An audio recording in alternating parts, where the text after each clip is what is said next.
Today on the podcast, we are giving you guys some parenting tips. That's right. I said parenting tips. Parenting part 1 is coming at you. Family Money Podcast starts right about now.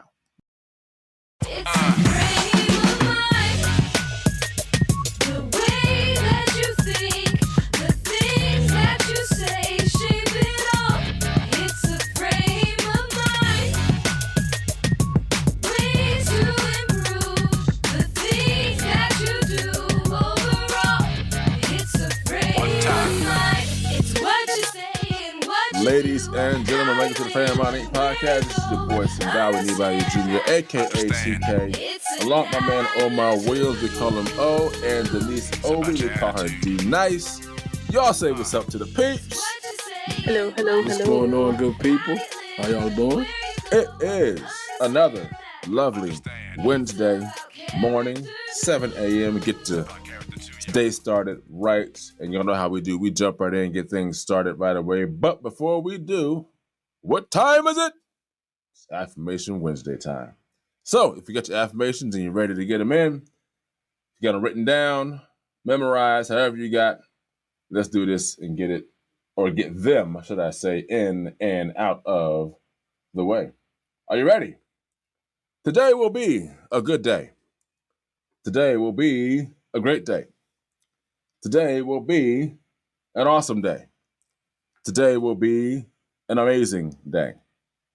Today will be a phenomenal day. Today will be stress-free. Today will be a stress-less day. Today, I will overcome all barriers that want to block my progress. Today, all things will line up for my good. Today, all circumstances, issues, and situations will work in my favor. Today, I'll become better than who I was yesterday. I am a go-getter. I am victorious. I am triumphant. I am an overcomer. I never lose. I either win or I learn. I take authority over this day. I will dominate this day. I will conquer this day. And everything I have spoken into this day will happen as I have affirmed, because I am more than a conqueror. Let's get it started. So number one, forgive me guys if you hear me cough in the microphone or something like that. I have a dry throat this morning, and today talking about parenting. Kind of like a prerequisite, should I say. Those of you who may know, I do parenting coaching. And so I figured it would be a great idea to kind of give you guys some of the free info that I give out to a number of people, and also to those who either, take either the course I have or just ask for a consultation on parenting and say, you know what, let me share this with my friend and my audience, because it's all about mindset too, right? Parenting is a mindset. It's a 24/7 responsibility. I won't say job, because you're not checking in, you're not checking out. It's 24/7 responsibility. You might want to write that down. 24/7 responsibility. Not a duty, not a job, not volunteer work. And that's all I'm going to say, because I'm diving into my other stuff right now, so I don't want to give y'all too much fire from the get-go. But yeah, it's 24/7 responsibility. So we're going to kind of give you guys just 10 tips, excuse me, as a parent that you can take with you, whether they're do's, don'ts, or whatever. Take them as you will. We'll kind of elaborate on each one and kind of have a good conversation here about parenting. So this is not in any particular order. I will say this, that the last one is there. The last one we're going to talk about, there's 10 of them. The last one that's there is actually there purposefully as the last one. And the first one is there purposely as the first one. All the ones in between, you can kind of mix and match them wherever you want. It's kind of how I number them. It's just the way it is. So number one, don't be a friend to your children or child. Do not be a friend to your children or child. And you might say, well, why not? Well, you're the parent before anything else. A parent is not necessarily a friend to their child. And let's be honest, until they become a young adult, because you can be a friend, later on in life. You'll always be a parent. But a friend, anytime, I would say anytime between the ages of being newborn to 18, you are being a parent and nothing else. And I elaborate more on that, in my course consultations, but it's kind of like this little quick tidbits. Don't be a friend to your child or children. Be a parent. Period. Number 2, don't let them run the household. We're going to pause right here. Because this right here is something I see often. And it kind of sort of rubs me the wrong way because, number 1, again, you're the parent. They are the child. You are the one who has the authority. They do not. You set the rules and regulations, not them. And it's important to establish the rules and regulations early rather than later. Meaning, establish them in the stages in which they grow up. So you shouldn't be establishing rules at age 5. You should be establishing rules, at the earliest, age 1, 12 months. And you say, well, how do we do that? Well, you take my course, I can show you how to do that. But we're going to talk about just some quick tidbits today. So while we're here, and Denise, some thoughts you guys have on children running the household as opposed to the parent running the household. Now, let's be real clear. Omar's a parent, as well as myself. Denise is not a parent yet, but she deals with parents. Excuse me. And with children. What do you guys think? You can go, Denise. I'll give O that one first. Oh, you gonna give me that? Okay. That one first. So, what I think, I'll say this, man, about the kids running the household. It also rubs me the wrong way too. But like, everybody has their own. I'll put it this way: some parents have the battles they were willing to fight, and some parents just feel like some battles aren't worth fighting, right? So, whatever running the household means to them, it could be different things. Like, for example, if you have a TV in the house and the kids are just taking over the TV and going in and out the refrigerator and not asking for chips or anything, or not asking for juice, and just going, like, doing anything they want to do, anywhere they want to do it in the house, not cleaning up after. That's running the house to me, right? To others, that could be, I can see another parent saying, "Oh, that's, just let the kids have freedom. Let them, let them explore themselves. Let them explore the household." I see you thinking, let them do what they want to do. It's a red flag. Exactly. So I'm definitely opposed to it, to the kids running the household, because again, like you said, we are the parents. But again, to certain households, you may come over my house and say, "Oh man, they're running this household," and then I may go to yours and go, "I don't like that over there," but then you may come to mine and say, "You don't like that over here." So it's like, it's all relative to what you care about as far as running the household goes. So go. Say, I agree. And speaking from like the aunt or the teacher perspective, kids shouldn't run the household, and because the kids will come out in public and do it, and even when they know the parents aren't looking or aren't, say, around, kids aren't always sweet, and they will take that to their advantage. And they know, okay, if I can do this at home where I know I live and my parents watch me every day, then when they come out of the home and do this stuff, then it's like, oh, it's okay. And they think it's okay because if it's not corrected in the home, then when they come outside, it's like, oh, what's the teacher going to tell me? I'm like, what do you mean I can't do this out here? I can do it at home when I want to. So I agree. Mm-hmm. All very great points. Um, I agree with you, Denise, when it talks about being out in public. Your children, excuse me, will show the public what they are allowed to do at home.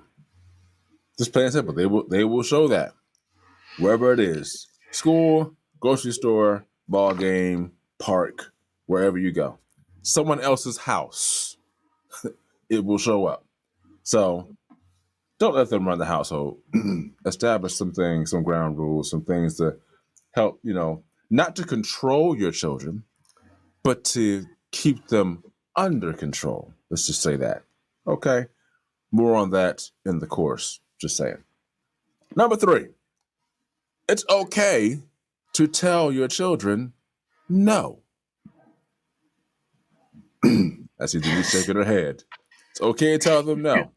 Interesting story. I had someone tell, I think it was myself and my wife, that they were reading a book, and this book was instructing parents on the negative influence on children by telling them no. And my first thought when I when I heard this was, number one, you need to burn that book. That's number one. Number two, if telling your child no is a wrong thing, then how do they know what's right and what's wrong? So it's okay to tell them no. Why? One of the most things you'll tell them is early in life is no, because why? You're teaching them what not to do, because they're learning about what's safe, what's not, what's right, what's wrong, what you will tolerate as a parent, what you won't tolerate as a parent. Okay? And let's be honest, those of us who are believers, in Elohim, our Heavenly Father teaches us the same way. He's the example. He tells us yes, he tells us no. If it's not in his will, it likely will not be done. The answer is going to be no. And then thirdly, don't let books tell you what to do about parenting when it's giving you bad advice. Good Stop point. it. Stop it. Number 4, don't try to keep up with the Joneses. Very important point. You will destroy yourself, your spouse, and your family trying to keep up with another family and what they're doing, just to look, excuse me, or establish a particular way of living. Don't do it. Don't put on facades. Because listen, you don't know what the Joneses had to go through to get where they are. Yeah, yep. So if you want to keep up with the Joneses, you might want to ask the Joneses, hey, what did you guys have to go through to get where you are? And you might decide, you know what? Keeping up with the Joneses may not be a good idea for us, because I don't want to have to go through that to get where they are. What are you guys' thoughts on either, it's okay to tell them no, or don't keep up with the Joneses? I think telling them no is a great thing, because again, if I tell them yes all the time, this world is not nice, right? So if they come out of here and it's just this utopia, everything is just, you just get what you want, you have what you say, and everything. You get out in the world and you hear your first no or your first rejection, that's not gonna go well with you. So like, you need to learn how to take like a no. You cannot have that. No, you can't go there. No, you can't go down there. No, you can't go in that room. No, you can't watch that movie. Like, no, you can't eat that ice cream. Like, at that time, I should say. I'll put it that way. So yes, I'm all for no's for sure.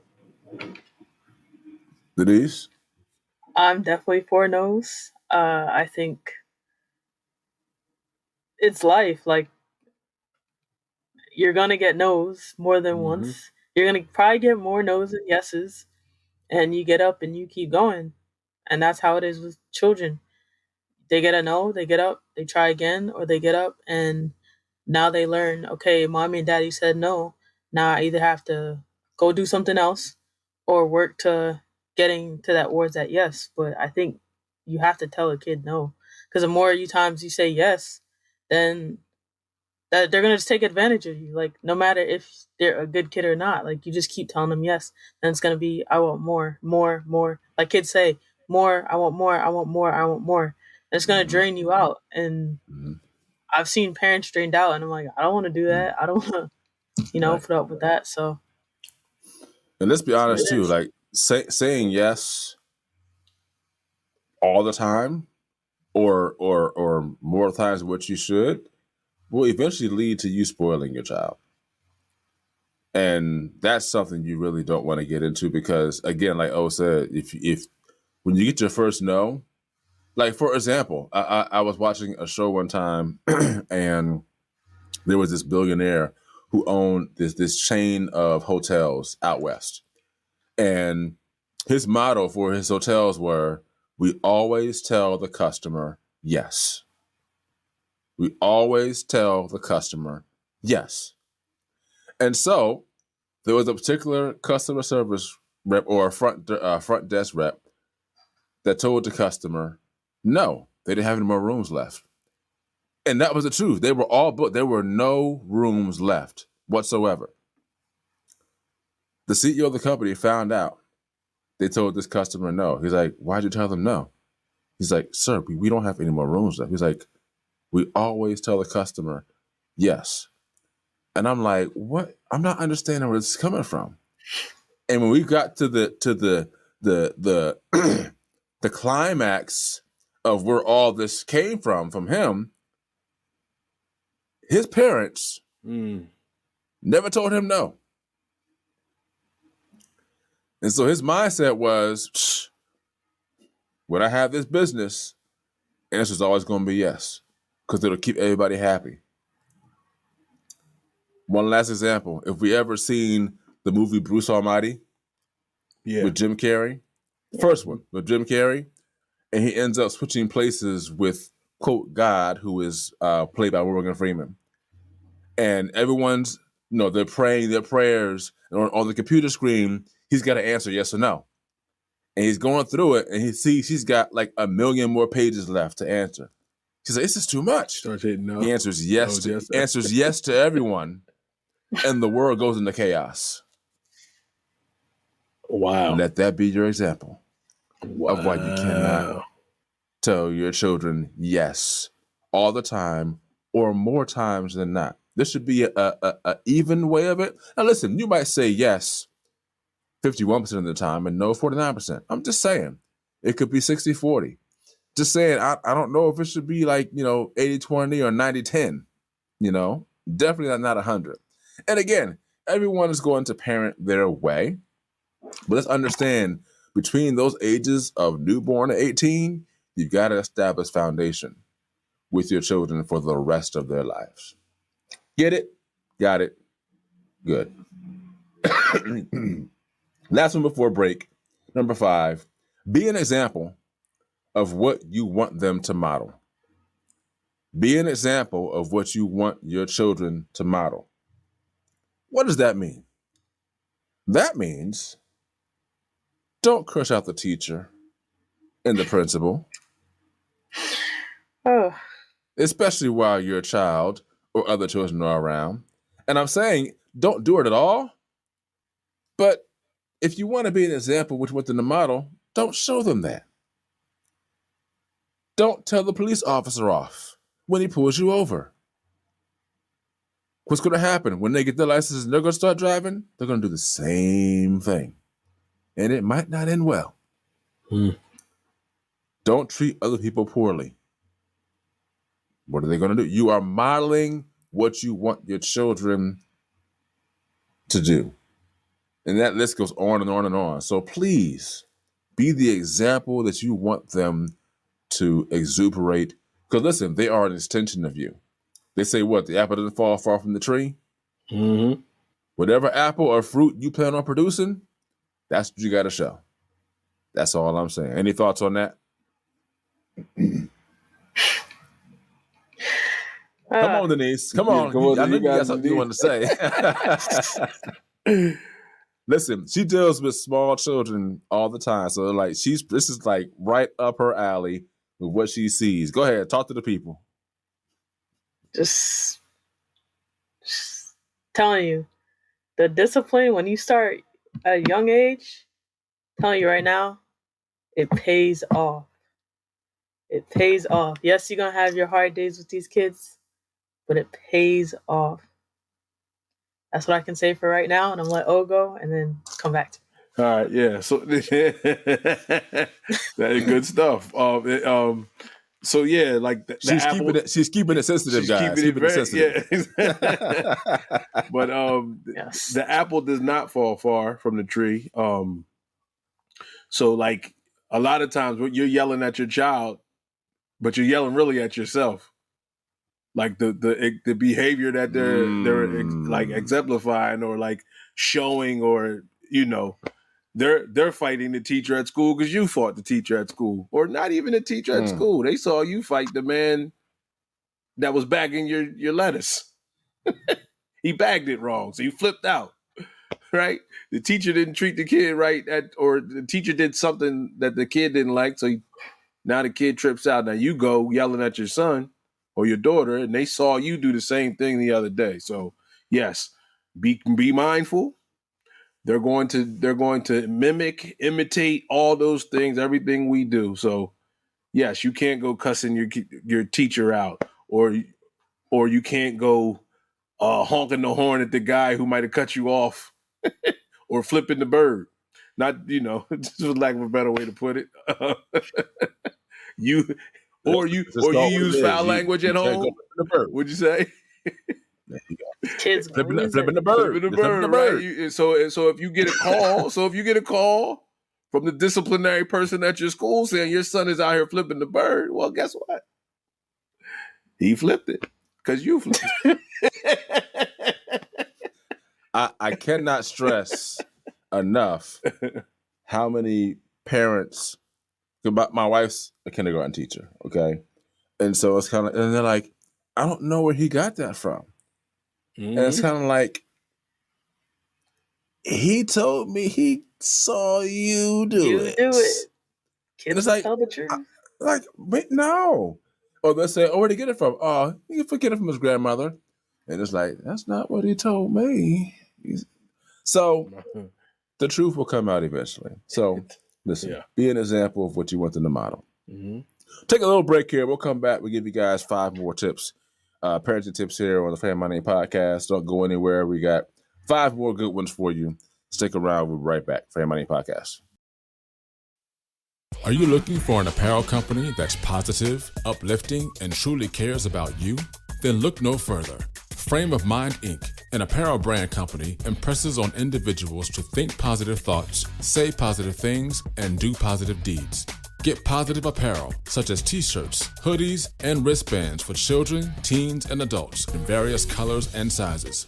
Customized services include logo and t-shirt design, screen printing for individuals, families, schools, profit, and nonprofit organizations. You can reach Frame of Mind, Inc. at 302-689-3499 or visit their website at www.frameofmindinc.com.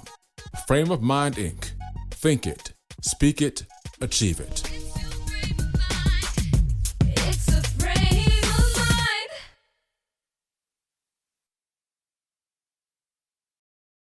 All right, welcome back, guys. We are back with the second half of the show. Before we left, we were talking about parenting tips for you guys, and we gave you guys the first 5. Just to run back through them real quick. Number 1, don't be a friend to your child or children. We gave you reasons why for that. Number 2, don't let them run the household. Number 3, it's okay to tell them no. Number 4, don't try to keep up with the Joneses. Number 5, be an example of what you want them to model.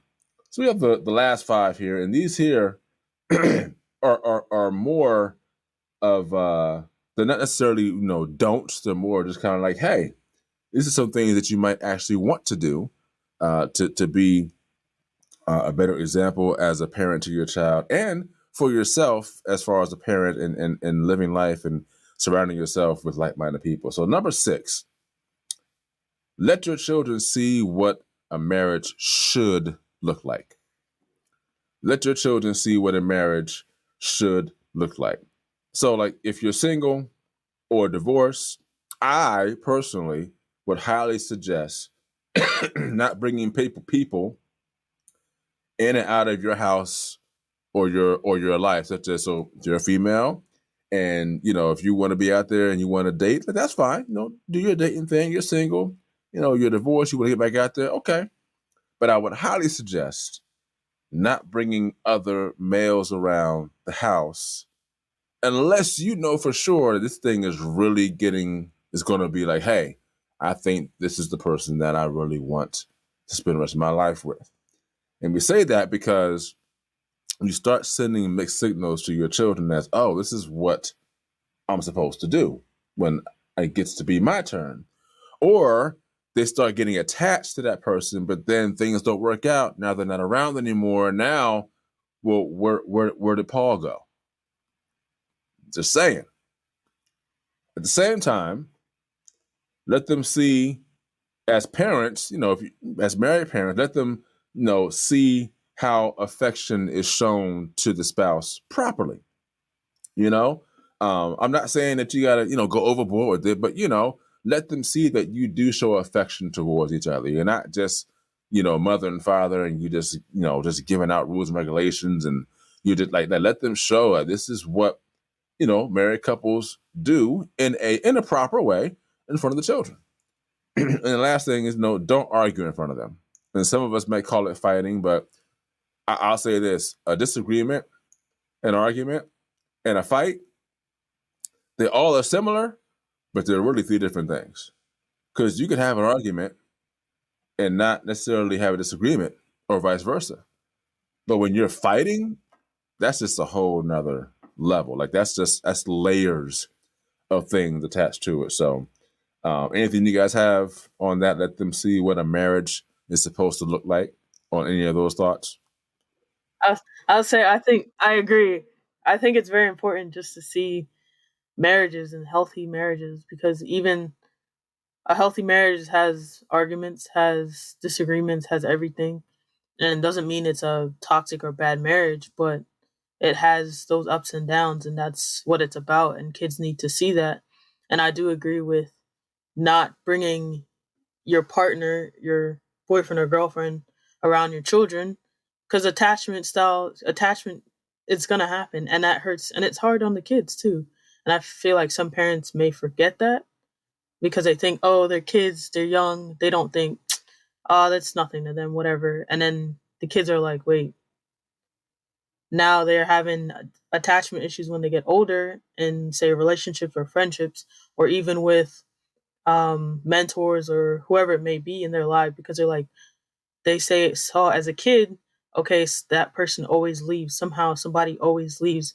And so for them to not get attached, they already distance themselves from the beginning to say, forget it, I'm not dealing with this because somebody always leaves. So I do agree with having that balance of bringing your partner around your children, not necessarily every one of them, and also discipline.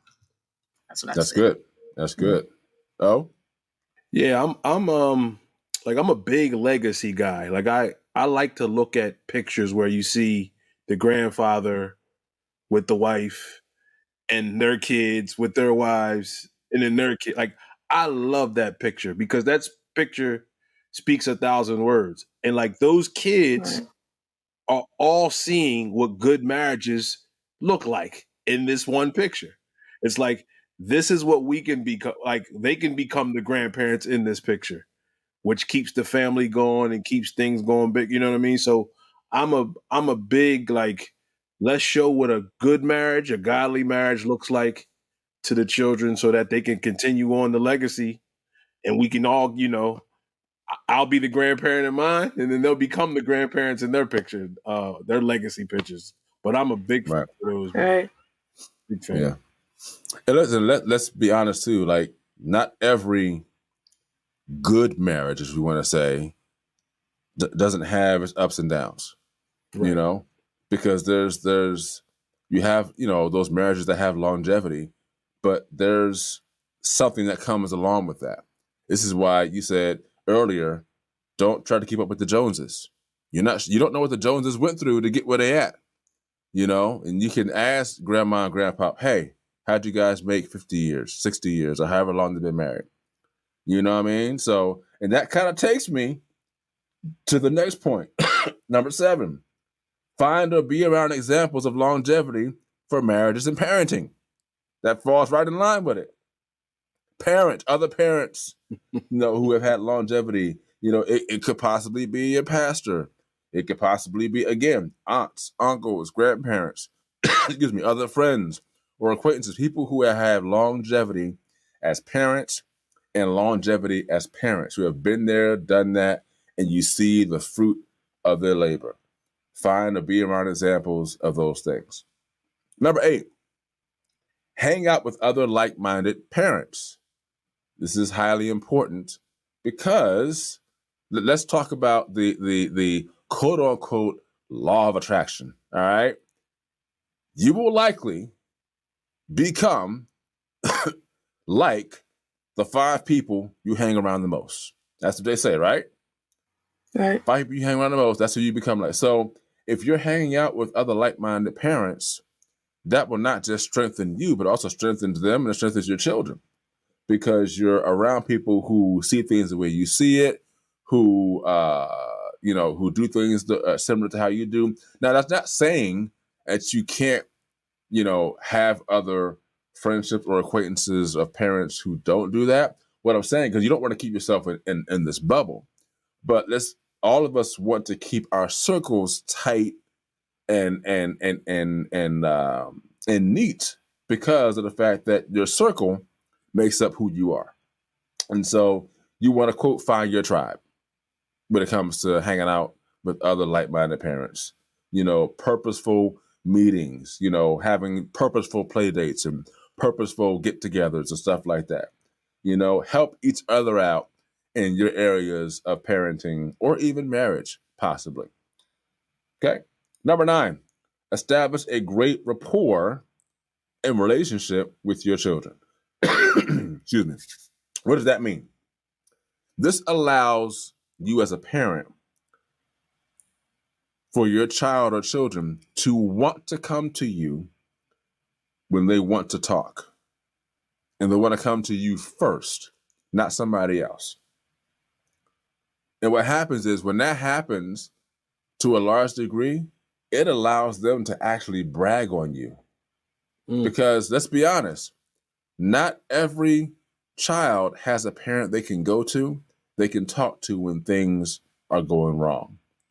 And when you establish a good rapport and a good relationship with your children, they should want to come to you first to tell you, hey, I got a problem, I got an issue, I'm dealing with this at school, I'm dealing with this at work. You know, you have young teenagers who are working, I'm dealing with this in sports, you know, the coach is doing this, that, and the other, I'm not sure why.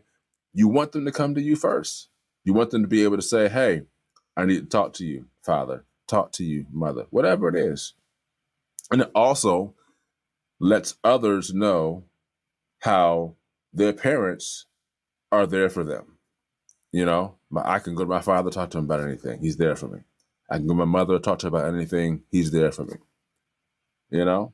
Any thoughts either of you have on hanging out with other like-minded parents or establishing a good rapport with your children? Go ahead, Denise. You go first. I think with that now that because I'm not a parent yet and I'm not married, I think that's one of the things why as I got older, why I started to do that is because I kind of wanted to see. I saw how my mom did it and like raising me and like some of my friends being around her, but also kind of figure out, okay, this is how I would want my kids to react to this, or how I would raise my kids in this household, this setting, and the discipline I would want them to have and be able to communicate with them. So that's one of the reasons why like I got around married couples, families, because I kind of had to set the tone for myself now. Like now you're getting older, now You're going to eventually want to get married soon and have kids. But in my family, I don't have a lot of marriages in my family. And so I knew if that's something I wanted, then that's something I had to go out and look and build relationships and build friendships with people to see, okay, I would parent my kids that way. I would do something like that with my kids. And this is my relationship. I would want to include that in my relationship or not.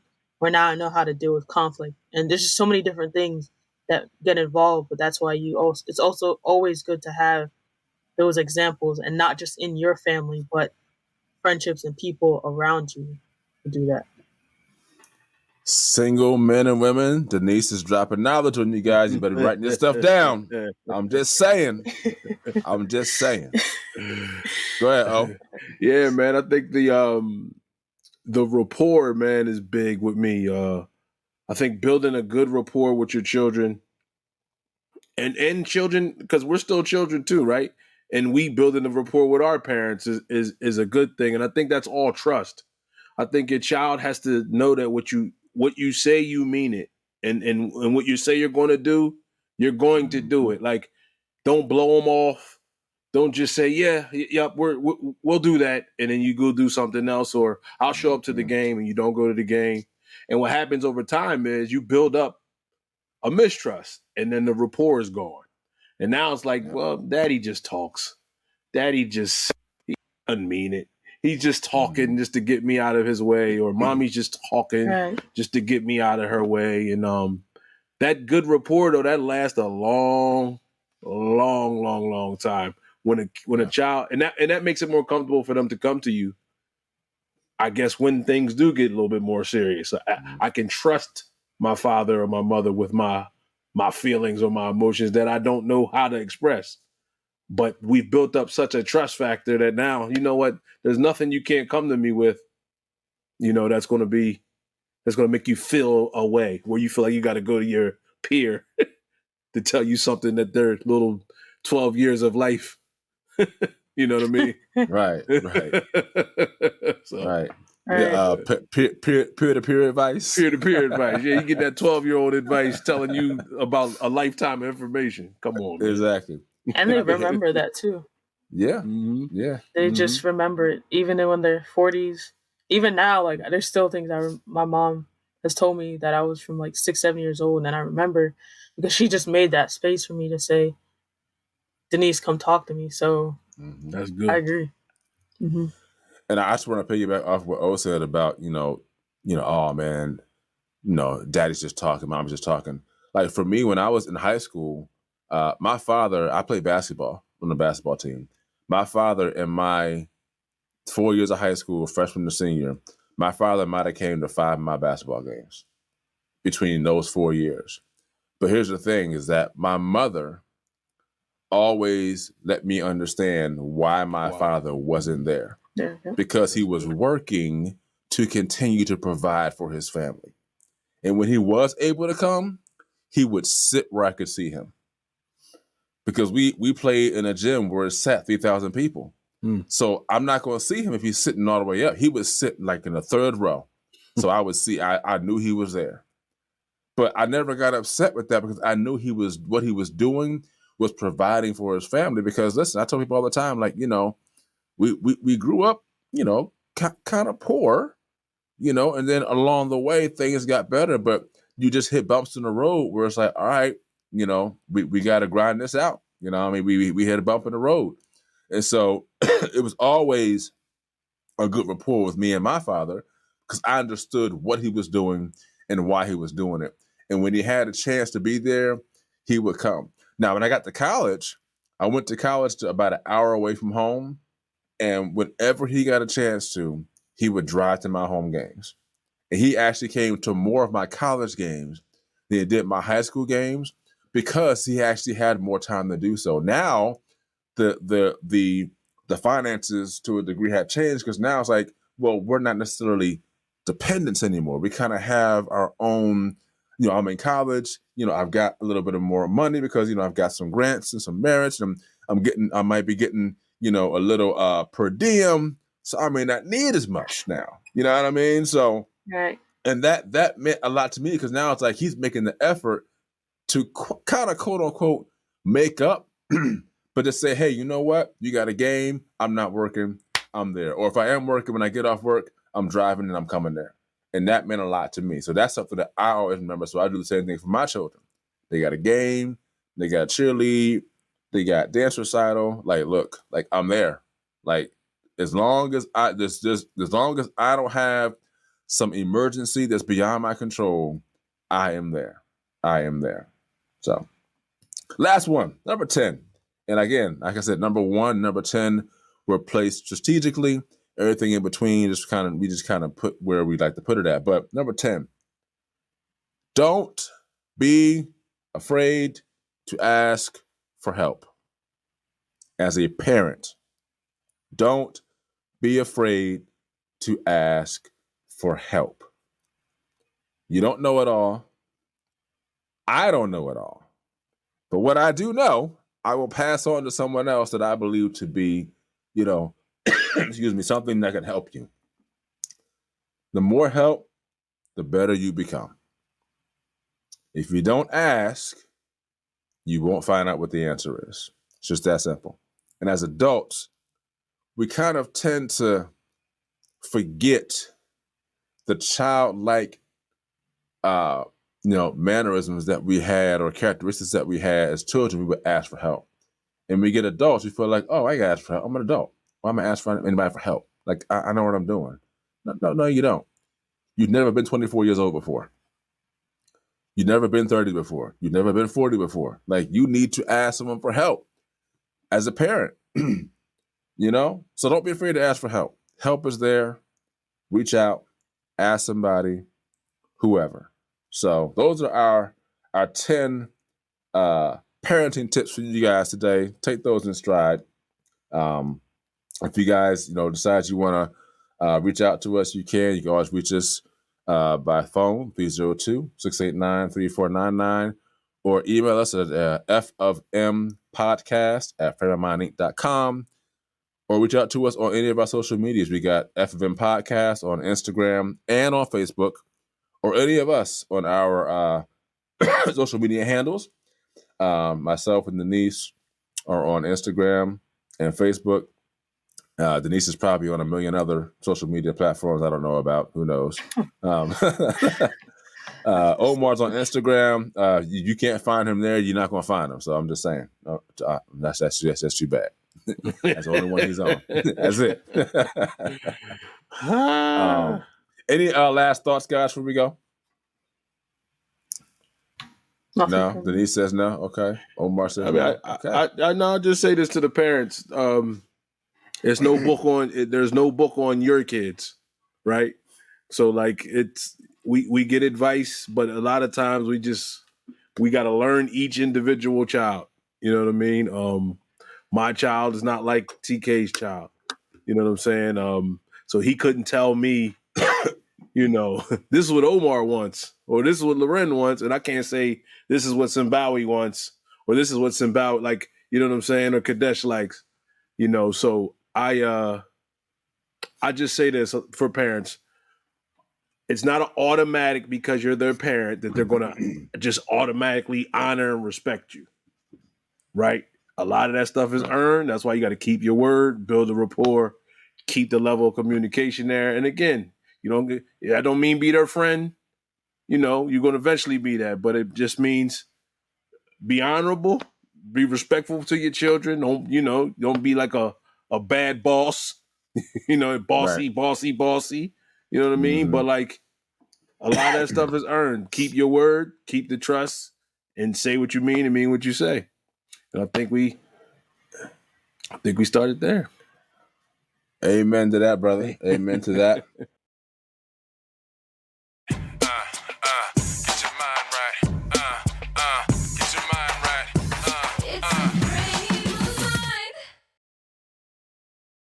There is no product of the month this month. We're going to forego that this month. We're going to do that next month with you guys in the month of July. So be on the lookout for that next month.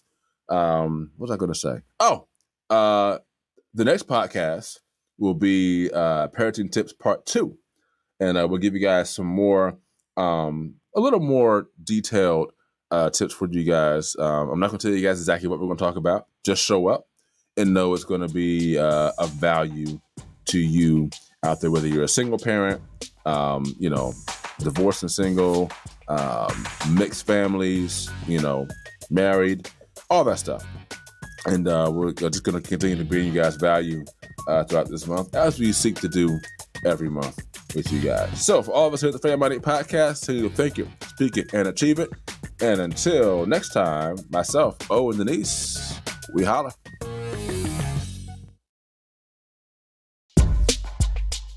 Thank you for joining the Frame of Mind Inc. podcast. And as always, here at Frame of Mind Inc., think positive thoughts, say positive things, and do positive deeds. As our tagline says, think it, speak it, achieve it. See you next time. It's a frame of mind. It's what you say and what you do. Don't forget to check us out on the web at www.frameofmindinc.com, where you can browse our online apparel store, listen to some of our original music and production services, as well as view our videos and projects we've done for our clients and customers.